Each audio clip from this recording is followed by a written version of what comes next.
6, c'est bien. Tout le monde est là. Monsieur Olivier Robert est là. Ouais, il y a les pouvoirs.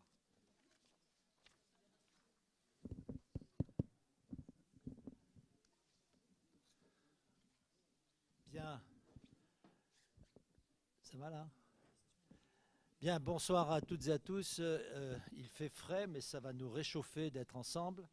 Donc, je vais commencer par donner les pouvoirs reçus.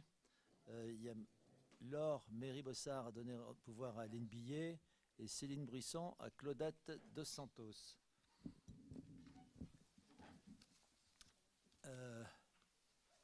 Je remercie Françoise de me regarder fixement pour accepter d'être le poste de secrétaire de séance. S'il n'y a pas d'objection, merci.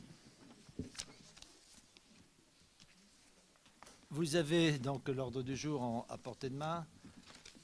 Procès verbal de la séance du 23 juin dernier.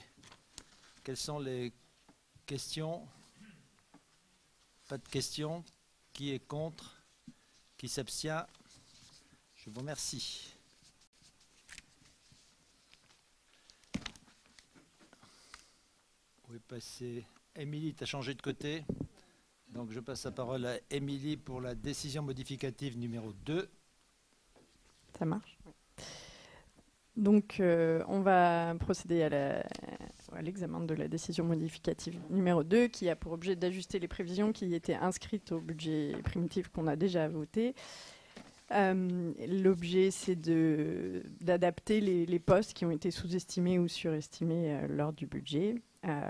Vous avez peut-être suivi l'actualité au cours de cet été où le gouvernement a annoncé qu'il fallait augmenter la valeur du point d'indice des fonctionnaires de 3,5% pour l'inflation et relever le plancher minimum de traitement depuis mai, et ces éléments étaient inconnus à l'époque où on a voté le budget.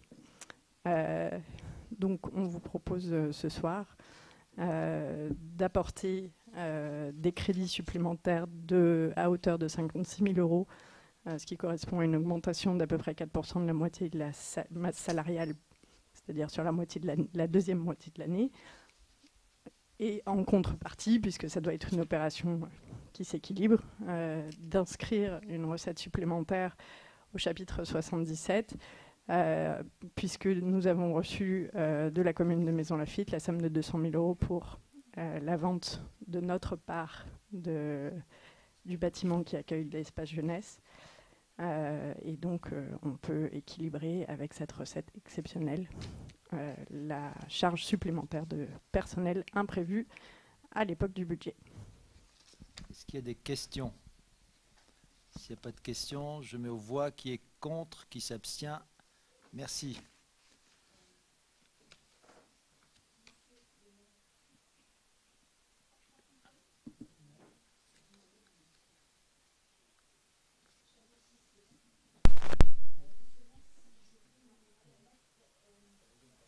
Ça ne fonctionne pas. Tu n'as pas un bouton.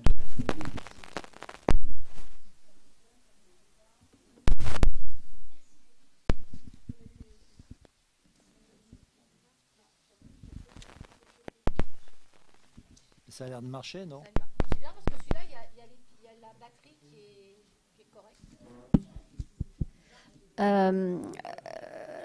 Oui, pardon, excusez-moi. Comme c'est le seul point de l'ordre du jour qui traite des finances du budget et que nous avons un prochain conseil dans 3 mois, enfin 2 mois et demi, est-ce que vous seriez d'accord pour nous donner quelques précisions sur comment dirais-je, comment vous envisagez les dépenses énergétiques de cet hiver, car je présume que vous avez déjà réfléchi et peut-être fait des projections. Parce que quand on entend ce qui se passe dans les communes avoisinantes, c'est un petit peu inquiétant. On a comme tout le monde regardé, nous sommes en train de regarder les différents postes qui seraient en mesure d'être réduit en termes de coûts, mais ce n'est pas aussi simple, parce qu'il y a deux choses. C'est des coûts, je dirais, des petites réductions au quotidien sur un certain nombre d'actions, type l'absence de chauffage dans la mairie aujourd'hui. Et vous voyez bien qu'on est obligé d'en mettre, par exemple, aussi bien à la crèche que dans les écoles, parce qu'elles ne tiendront pas longtemps avec 16 degrés ou 17 degrés dans les salles. Et puis il y a des mesures qui relèvent d'investissements préalables. Alors on en avait fait un certain nombre, mais elles ne sont pas évidemment toutes opérationnelles, et surtout elles ne suffiront sans doute pas à couvrir. Ceci étant, vous avez également nous avons en dépenses d'énergie aussi bien électricité extérieure, intérieure, c'est-à-dire les éclairages des rues et l'éclairage des bâtiments, ainsi que l'énergie, essentiellement le gaz pour le chauffage, une dépense globale de 250 000 € de l'année 2021. Ce que vous avez dans le document du compte administratif, ça ne fait pas tout à fait de 240 000. Donc nous sommes en train de regarder avec les services quels sont les postes que l'on pourrait réduire et surtout quelles sont les mesures à prendre pour pouvoir réduire les dépenses. Pour ce qui concerne le gaz, juste un mot, nous avons un contrat dans le cadre de la mutualisation avec le CEI qui nous garantit les prix jusqu'à la fin de l'année. Oui, mais ça, oui, parce que Didier Königsberg nous avait répondu là-dessus la fois dernière, mais j'entends tout ceci. Il n'empêche qu'on a effectivement un montant, on sait combien on dépense. Je vous parle du fonctionnement, hein, je ne parle pas d'investissement, mais il est clair que, par exemple, il y avait un conseil municipal il y a 48 heures que j'ai regardé sur Internet et qui, pour une fois, était extrêmement apaisé, qui était celui de Maison Lafitte, où du reste, le Ménil a été cité à une ou deux reprises, notamment sur tout ce qui est une lettre que vous avez envoyée aux associations, disait Jacques Miard. Ah d'accord, j'ai appris que le maire du Ménil-le-Roi avait convié ou convoqué ou envoyé un message à un certain nombre de présidents d'associations pour les sensibiliser comment dirais-je, pour sensibiliser les utilisateurs associatifs à ces dépenses énergétiques. J'entends qu'on a effectivement des dépenses qui sont bridées grâce au contrat qu'on a signé avec, comment dirais-je, avec les organismes en question. N'empêche que quand vous entendez que des petites communes en Savoie, qui sont exactement dans le même cadre que nous, c'est-à-dire qui ont effectivement des tarifs bloqués jusqu'au 31 décembre, vous avez des maires qui s'interrogent fortement sur l'ouverture des remontées mécaniques à partir du 1er janvier, car ils disent qu'ils seront absolument incapables de faire face à la dépense. Et quand vous entendez la ville de Maison Lafitte qui a des dépenses énergétiques à hauteur de 1,6 million, c'est Maison Lafitte, on est bien d'accord, mais ils ont fait des projections et qui se retrouvent, ils sont comme nous, hein, ils ont des tarifs bloqués jusqu'à la fin de l'année, et dans leurs projections, ils montent jusqu'à près de 4 millions pour l'année prochaine.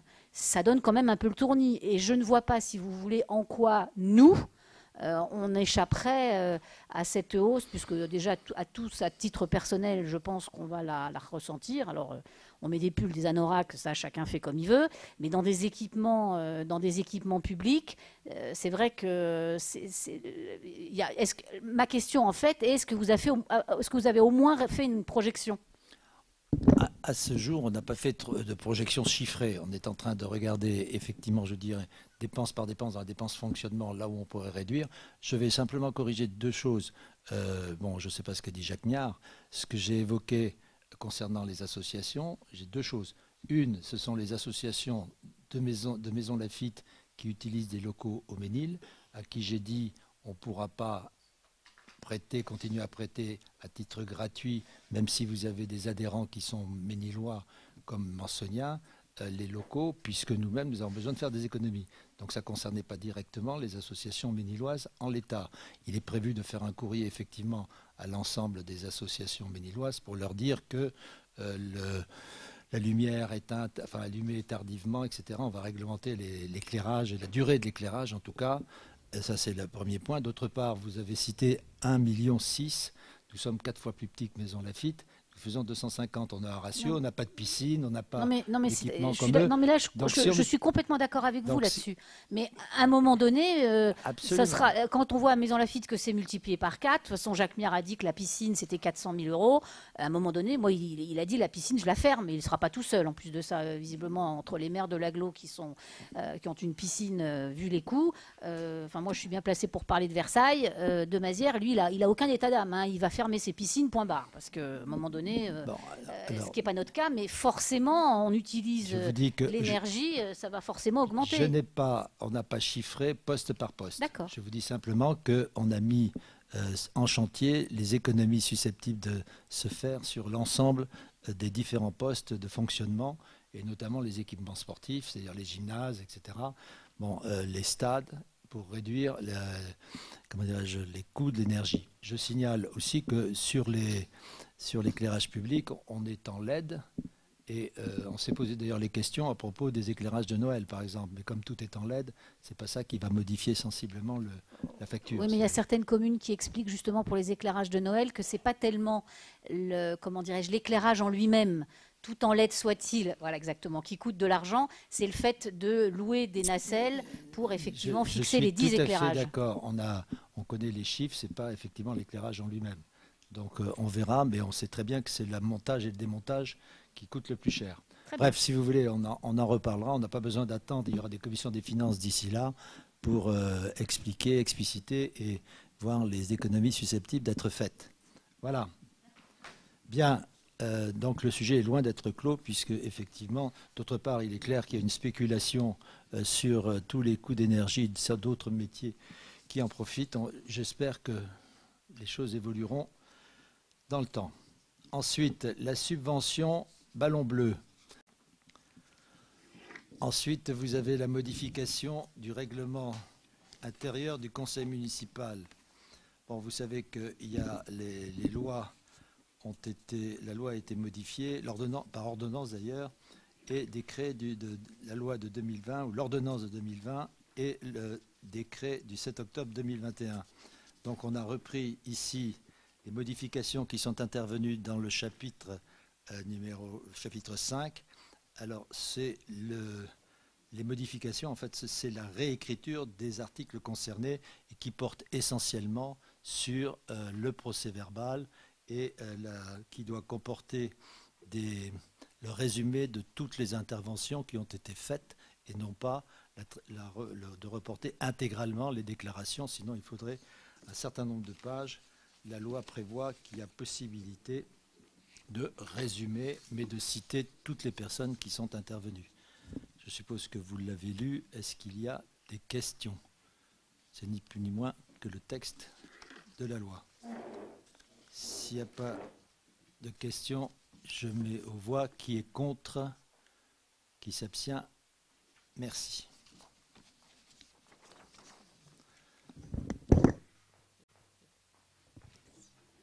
Règlement intérieur du centre de loisirs. Au mois de juin, au dernier conseil municipal, on avait voté donc le règlement intérieur de l'ALSH du centre de loisirs périscolaire pour l'année 2022-2023.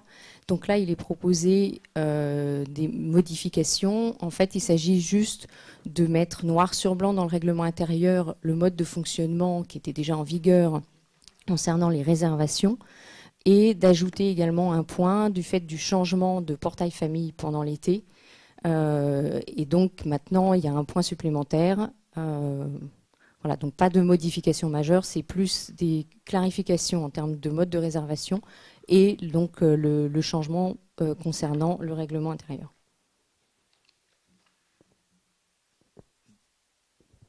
Il y a des questions? Non, moi j'ai pas de questions, j'ai juste simplement une remarque. Je ne remets absolument pas en cause le sérieux du travail de Madame Billet.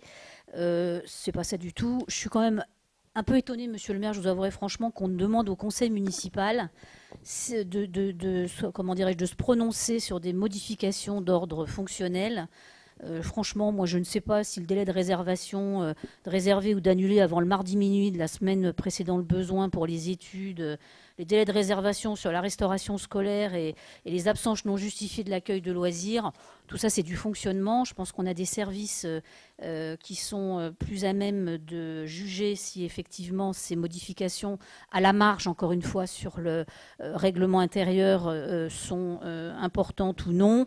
Bon, j'espère que le prochain conseil, dans 3 mois, vous n'allez pas nous demander de nous exprimer sur les commandes de savon liquide mises à disposition dans les équipements publics.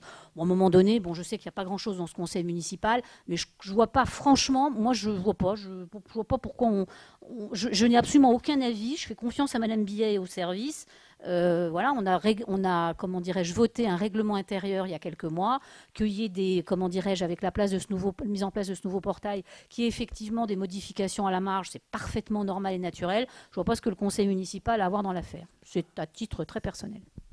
Bon, écoutez, je comprends votre remarque. Simplement, nous sommes tenus, à partir du moment où nous avons fait voter par le conseil municipal un règlement, il est logique que toutes nos modifications soient répertoriées, reprises par le dit conseil, même si ça ne prend pas 10 minutes pour le voter. On vous signale simplement qu'il y a eu modification et que donc vous entériniez la dite modification.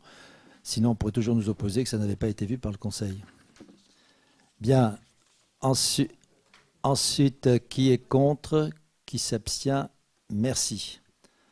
Alors, le point suivant concerne le comité social territorial qui se substitue à 2 organismes qui existaient antérieurement, qui étaient donc le comité technique et le CHSCT.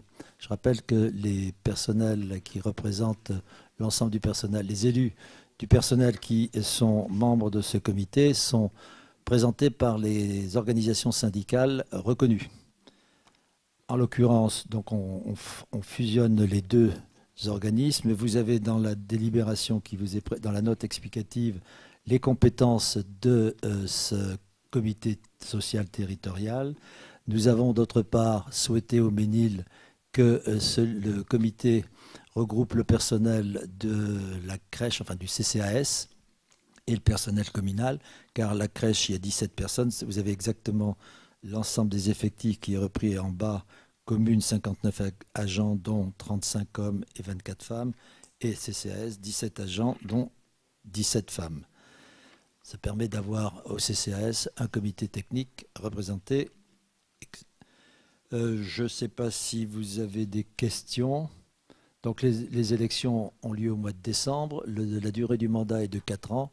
Pour les représentants du conseil municipal, eux, ils sont élus pour la durée du mandat, bien entendu.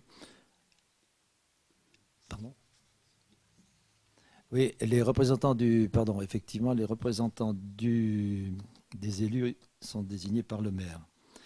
Est-ce qu'il y a des questions? S'il n'y a pas de questions, je mets aux voix qui est contre, qui s'abstient. Merci. Alors, on avait déjà évoqué les régimes indemnitaires, le fameux RIFSEP, pour ceux qui s'en souviennent, qui étaient là en 2017. Il s'agit, le RIFSEP, je vous répète, vous l'avez pu voir, c'est le régime indemnitaire des fonctions, suggestions de l'expertise et l'engagement professionnel.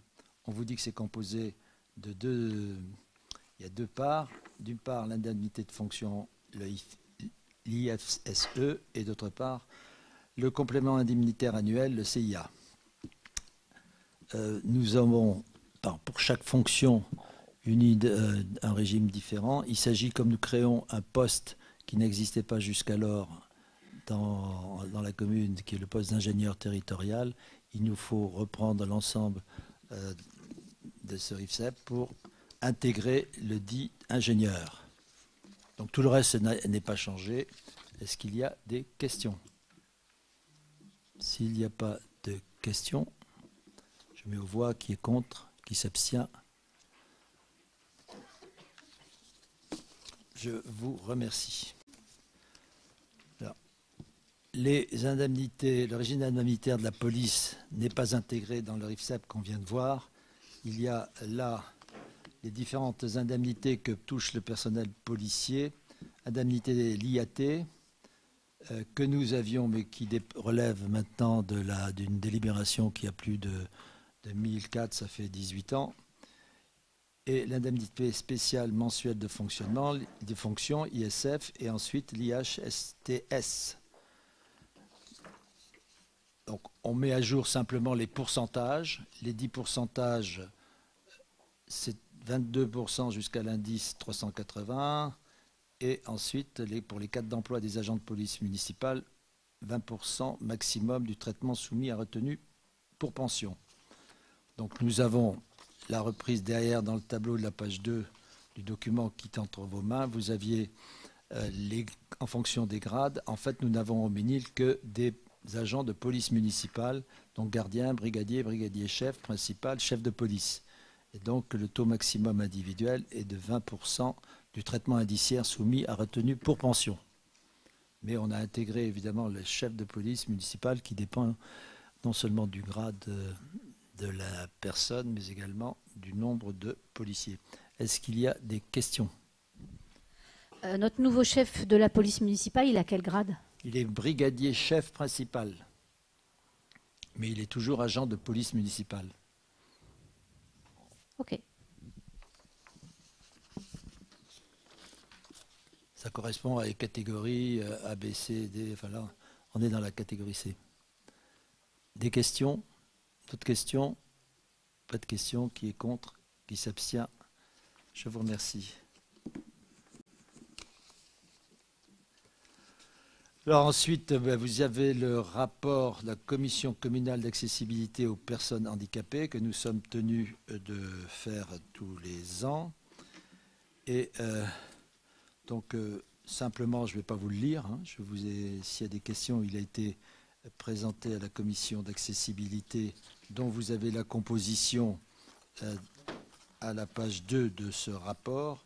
Il y a des, comme il ne se réunit pas toujours et qu'il y a des personnes qui ne s'en souviennent pas, vous avez notamment en page 4 le rappel d'un certain nombre d'accès aux droits qui ne correspondent pas à l'accessibilité précisément, mais qui font un peu le tour de la question sur tout ce qui est mis à disposition des personnes touchées par des problèmes de mobilité réduite.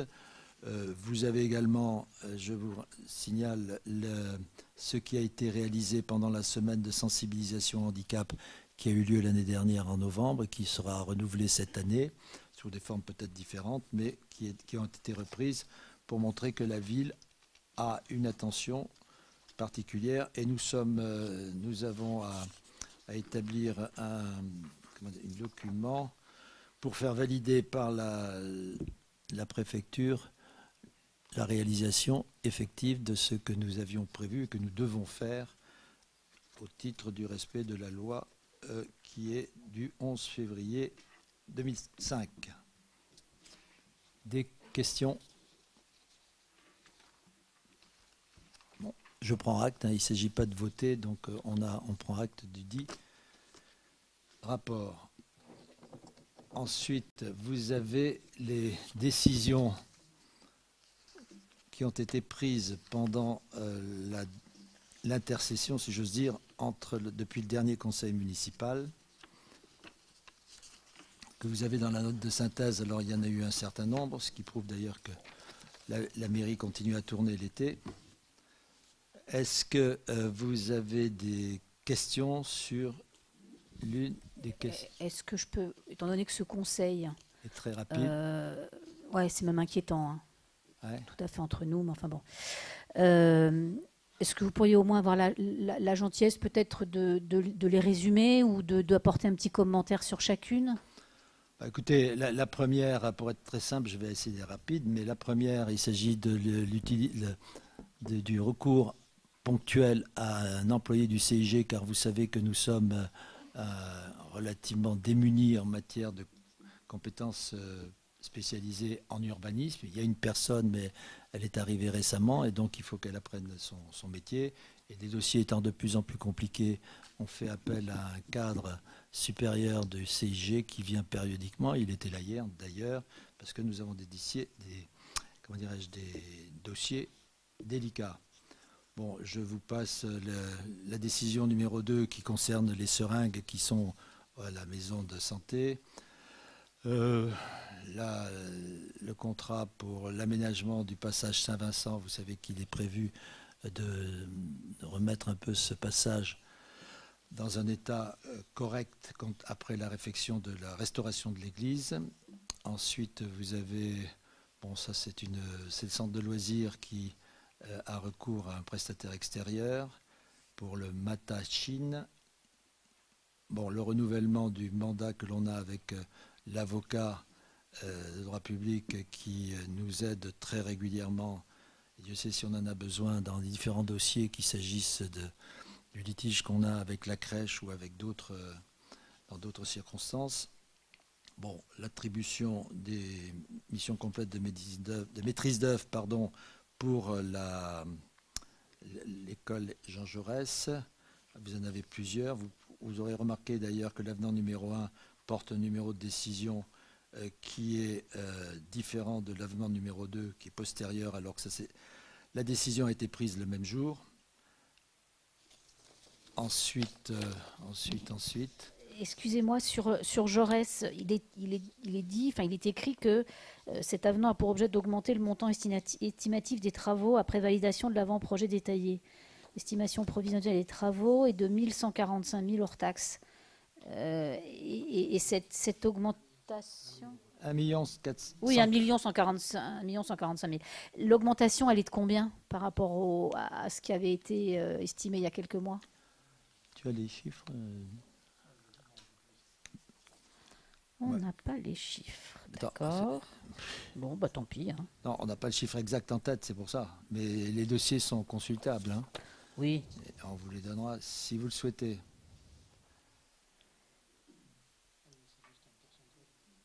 Et on en est où là, puisqu'on parle de ça Eh bien, nous attendons un seul document pour pouvoir valider le permis de construire, puisque le permis de construire est en cours d'instruction, qu'il nous faut les autorisations de l'ensemble des administrations, et on attend celle du SDIS qui, pour la petite histoire, a fait des allers-retours parce que ce n'était pas le bon CERFA, parce qu'il fallait le dossier papier alors qu'on avait envoyé les dossiers dématérialisés.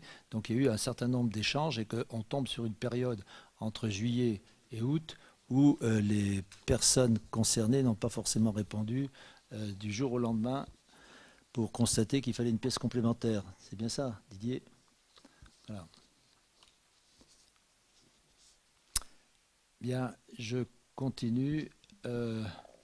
Donc, on en reparlera tout à l'heure très rapidement, mais la décision du mois de juillet de signer avec Urballiance, on en a déjà parlé, un contrat d'accompagnement pour la modification du PLU.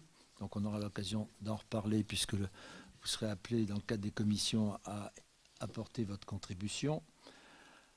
Bon, le contrat avec Moonfloyd, qui était un spectacle qui a eu lieu samedi dernier, qui s'est très bien passé, dont les recettes sont pratiquement à hauteur du montant de la dépense. C'est équivalent même, me montre Christelle. Ensuite... Le photocopieur, bon, on a changé de fournisseur, c'est un détail, si j'ose dire. Il est un peu moins cher. Ensuite, la maintenance de logiciels. Le logement communal des peupliers, c'est un renouvellement, c'est un T3 personne. Là, on ne met plus les noms, là, maintenant. Comment? Non, il n'y a plus les noms.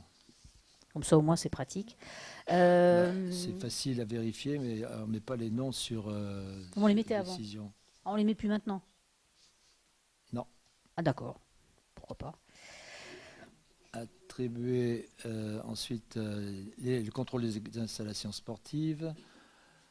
Je ne vois pas entretien des unités de climatisation. Le logement communal rue Maurice Berthaud, vous savez que c'est un logement qui se situe à l'intérieur de l'école. Donc il sera toujours très difficile à louer. Il se trouve que le directeur de l'école a demandé à pouvoir l'occuper et ça peut difficilement être un tiers quelconque, entre guillemets.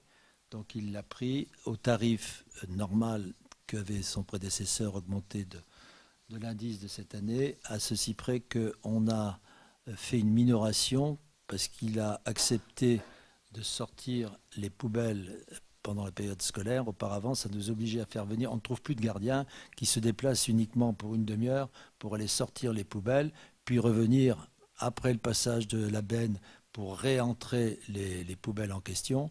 Il y a les poubelles à la fois concernant la maternelle en bas, sorties par le bas, et les poubelles en haut.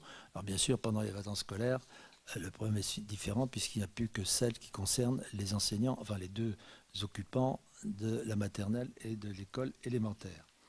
Et on le fait pour une année pour voir si cela satisfait les deux parties. Ensuite, bon, vous avez des réservations pour concession, je cherche. Bon, il y a pas, après, il y a les activités culturelles, les contrats qui sont à venir. La dernière page, mission d'accompagnement pour la mise en œuvre du décret tertiaire pour les bâtiments municipaux. Si tu veux dire un mot là-dessus, sur les bâtiments municipaux, puisqu'ils répondront en partie à ce que disait Annie Zoffret. Je suis désolé, je n'écoutais pas. Sur le décret tertiaire, ce que c'est que le décret tertiaire. Tu aimes. Tout le monde sait ce que c'est que le décret tertiaire. Oui, oui. Si tout le monde sait, ben on va passer au point suivant. On sera ravis de t'entendre, Didier, on sera ravis de t'entendre. Donc là, je n'ai pas pris mes antisèches, je n'avais pas prévu d'en parler, mais ça fait 3 fois déjà que je l'aborde. Donc le décret tertiaire est, comme son nom l'indique, un décret édicté par l'État et donc sous l'égide de l'ADEME. L'objectif de ce décret, c'est de réduire de manière significative les consommations énergétiques des bâtiments tertiaires. Donc non compris les logements. Donc ça concerne aussi bien le secteur public que le secteur privé. Donc nous alors ça concerne tous les bâtiments dont la surface est supérieure à 1000 m². Et c'est 1000 m² cumulés. C'est-à-dire que si on a plusieurs étages, si on a 3 étages, ça fait 300 m² au sol, quoi. Pareil, si c'est un ensemble, par exemple à la mairie, il faut additionner la surface de la mairie ainsi que des services techniques et de l'annexe. Donc on a donc nous 6 bâtiments qui sont concernés, donc les écoles, la mairie, le centre Brassens, Malraux et le gymnase. Donc l'objectif est de réduire, alors là cette fois-ci je vais le faire de mémoire, de 40% les consommations énergétiques d'ici 2030, donc ça vient assez vite, 50% en 2040 et 60% 10 ans après. Donc on voit le gap qui est à réaliser. Donc dans un premier temps, notre obligation est de mesurer les consommations énergétiques des dernières années. Donc nous on va le faire de 2010 à 2021. Et donc on a pris un prestataire donc pour collationner toutes ces mesures, pour aller les chercher auprès de nos fournisseurs d'énergie. Donc on a EDF, collectivité, on a Total et on a Engie pour le gaz. Donc c'est ce prestataire qui s'appelle Green Birdie qui a fait l'objet d'un groupement de commandes de 5 communes de l'agglo. Donc est en train actuellement de faire l'inventaire de toutes nos dépenses. L'obligation était de mettre toutes ces dépenses sur une plateforme qui s'appelle Opérate d'ici quelques jours, enfin d'ici 2 jours.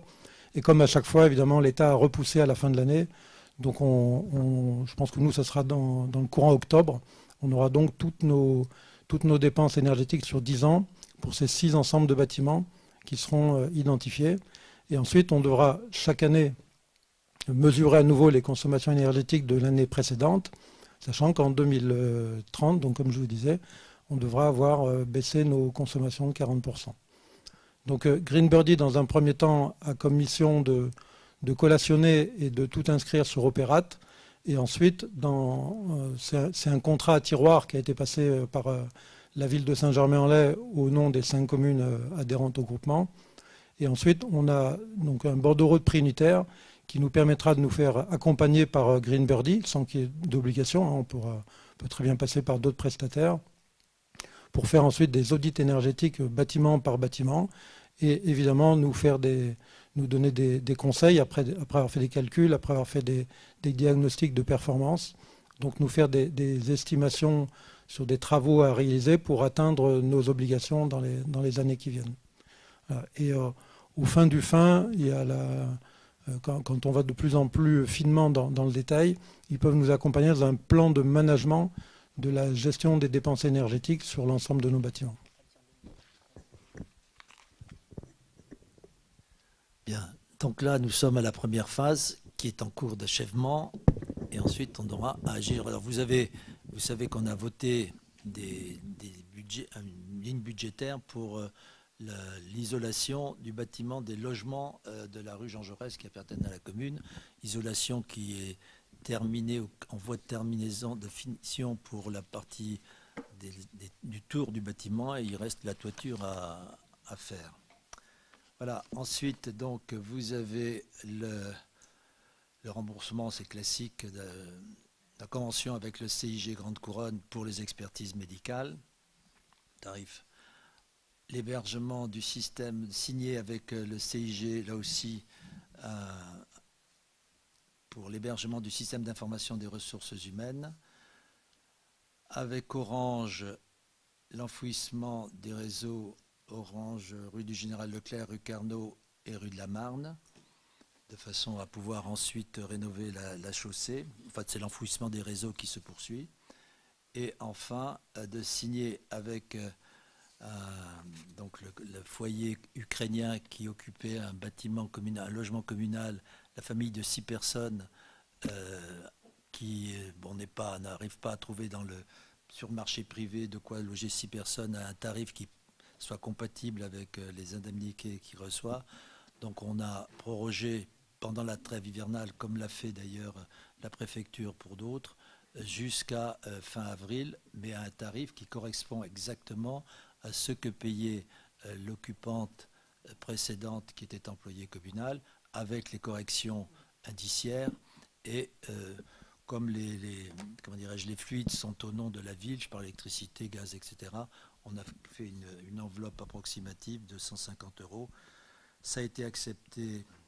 Ils étaient très contents de pouvoir être hébergés plutôt que d'être mis à la porte. Et donc, ça a été signé sans préjudice pour la commune. Voilà le dernier décision. Alors, sauf que, comme d'habitude, hein, je vais répéter, c'est pas grave, j'ai l'habitude. Ce que j'ai dit il y a 6 mois, un bail à loyer, c'est dans le domaine privé, on est dans du domaine public, c'est donc une concession de logement. Et pas un bail à loyer. D'autre part, effectivement, c'est certainement ce que payait la personne précédente. Là, on nous dit bien que c'est un F4. Il y a aussi un logement, vous le savez très bien, qui est exactement de la même, à 2 mètres carrés près, qui est exactement de la même surface, qui n'a absolument pas le même tarif. Mais je présume que nous en reparlerons en mars, puisque lorsque j'en ai parlé en mars dernier, vous m'aviez promis de vous pencher sur le sujet. Donc je ne l'aborderai pas ce soir et je vous remercie. Très bien. Bien, eh bien, nous arrivons aux questions à la fois écrites et orales. Donc, la question de M. Ledoux, je peux la faire si tu veux, je peux la lire. Ça va être plus vite. Donc, Stéphane Ledoux m'interroge pour faire le point sur l'avancement des dossiers des 3 projets, les OAP et l'annexe mairie. Alors, sur les OAP, l'OAP 1, il y a eu un jugement du tribunal de janvier 2022. Donc, qui a validé le permis de construire. Mais les discussions sont poursuivies entre les 2 parties, sans aucune participation de la commune. Je dois bien dire que la commune n'a pas mis son nez, elle n'a pas été sollicitée sur ces négociations et discussions. Et l'accord semble avoir été trouvé. Donc, il y a eu un permis modificatif qui a été déposé et accordé. Selon les informations très récentes, puisqu'elles datent de la semaine dernière, l'acquisition des terrains devrait intervenir d'ici la fin de l'année et les travaux devraient commencer début 2023. J'ai utilisé dans les 2 cas le conditionnel parce que je n'ai pas pu avoir de date précise. Voilà pour l'OAP 1. Quant à l'OAP 2, vous savez que le recours du promoteur contre la mairie est toujours en cours. Recours qui portait essentiellement sur la contestation de l'alignement du trottoir de 5 mètres, autrement dit 16 mètres de mur à mur pour la largeur totale chaussée et trottoir. Il contestait en considérant qu'il était propriétaire jusqu'au fil d'eau lui-même.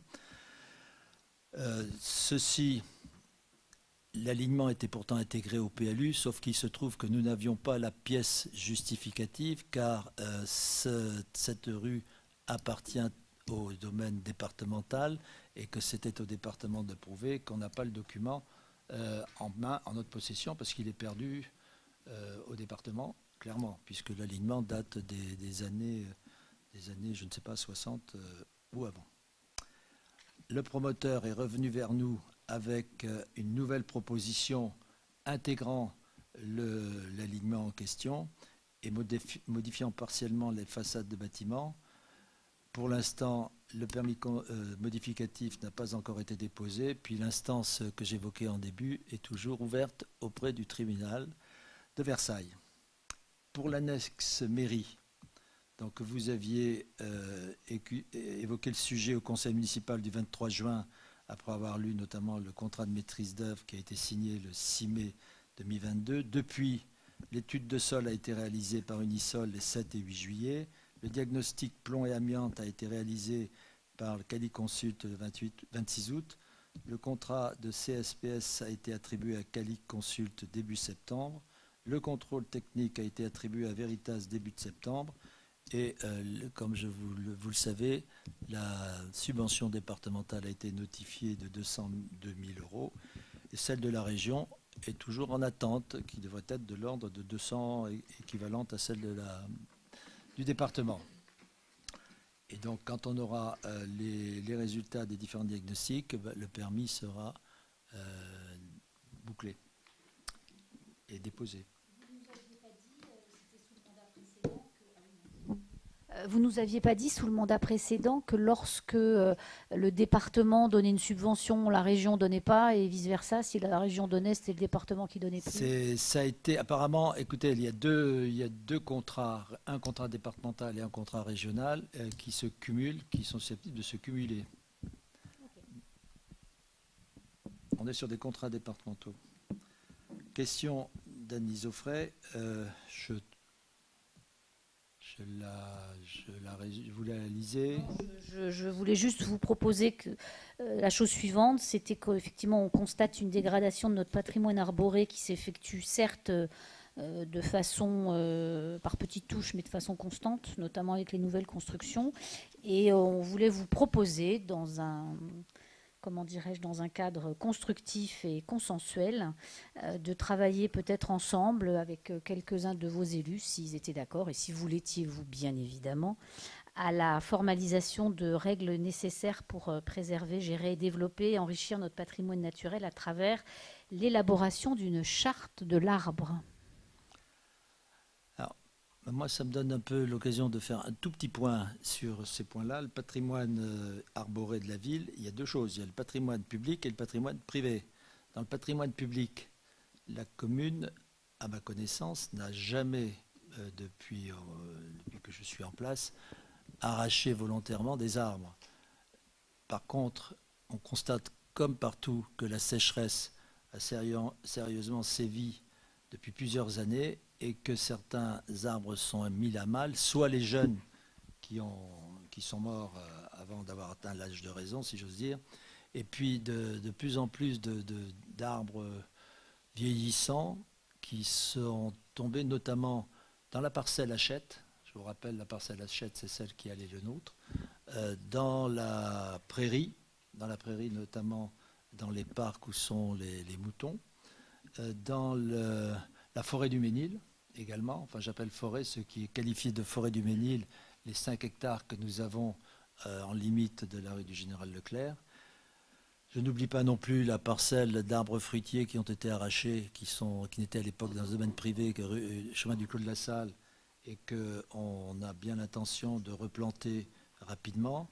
Et je ne compte pas non plus, puisque c'est toujours le domaine public, les travaux en cours sur les berges de Seine, parce qu'il faut attendre d'avoir une vision globale du projet pour voir qu'il y aura plus d'arbres avant qu'il n'y en a aujourd'hui, et qu'actuellement les arbres qui sont arrachés par les bulldozers sur la butte de Gravats sont avant tout des arbres invasifs, la plupart du temps des élantes et autres cochonneries de ce genre. Et j'ai eu une approximation des masses de gravats qui étaient encore à sortir sans enlever la butée, je vous rassure, mais il y en a quand même, on raisonne par centaines et par centaines de mètres cubes. Ouais, donc c'est dire que, ouais, moi j'ai pas le chiffre exact, mais j'étais à peu près dans ces eaux-là. Donc ça prouve qu'il y a des arbres qui sont là, qui sont des arbres invasifs, mais bon, on n'est pas là. En tout cas, on fait tout ce qu'il y a de possible pour préserver. Sur le patrimoine privé, je rappelle quand même que les particuliers ne sont pas tenus d'aviser obligatoirement la mairie lorsqu'ils abattent des arbres ou souhaitent les abattre sur leur propriété, sauf si ceux-ci sont notés comme arbres remarquables, notés dans une annexe du PLU, sont identifiés, ou s'ils font l'objet de remarques restrictives dans les permis de construire, notamment de la part de l'ABF. Sur les arbres remarquables, on a eu des exemples tristes, certains considérant que dès qu'il y avait des chenilles processionnaires, il fallait abattre l'arbre, alors qu'il aurait fallu simplement traiter les chenilles en question. Et c'était dans le précédent mandat, puisque je m'en souviens, j'étais avec Pierre Debu, on avait été alerté par un magnifique cèdre qui avait été coupé, ce ne sera pas... Donc voilà, là, il n'y a pas d'obligation de dire tu n'as pas le droit de couper ton arbre, etc. Par contre, on a certainement à travailler ensemble, et ça répond à votre question, pour identifier des arbres qu'on n'aurait pas perçus. Et d'autre part, dans ce cadre-là, il y a deux choses. Il y a la commission d'urbanisme qui aura à en connaître parce qu'on modifie le PLU et qu'à cette occasion, il faudra que chacun d'entre nous contribue, s'il le peut, à signaler qu'à tel ou tel endroit, il y aurait lieu de préserver tel ou tel arbre. Alors, ce n'est pas au plaisir de chacun, mais simplement après, on relèvera et on consignera le cas échéant.